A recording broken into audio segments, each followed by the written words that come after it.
आपण बघत आहात एकेपी न्यूज मराठी. आपला आवाज आपली ताकद. सबस्क्राइब करा, शेअर करा, लाईक करा. AKP news Marathi. Nashik road Vadner Dumala परिसरात मुक्त संचार करणाऱ्या बिबट्यापैकी एकास जेरबंद करण्यात वन विभागास अखेर यश आले आहे.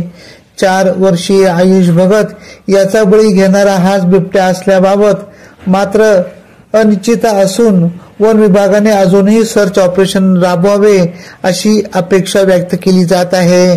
रक्षाबंधनच्या पूर्वसंध्येला 8 ऑगस्ट रोजी वडनेर दुमाला येथील आयुष भगतवर बिबट्याने हल्ला करीत त्याचा बळी घेतला होता. या घटनेनंतर वडनेर दुमाला, पिंपळगाव खांब व भिदगाव या परिसरात नागरिकांनी संताप व्यक्त केला.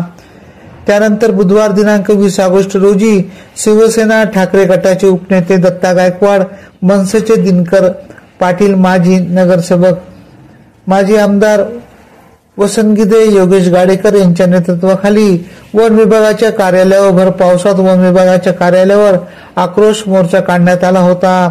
बिबट्यास जेरबंद केले नाही तर आमच्या पद्धतीने आम्ही बंदोबस्त करू असा इशारा संतप्त नागरिकांनी दिला होता.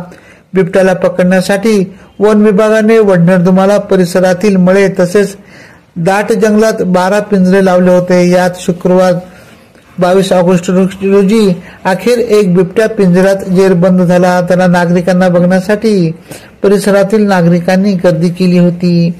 एकेपी न्यूज साठी ब्युरो चीफ अनवर खान पठाण, नाशिक.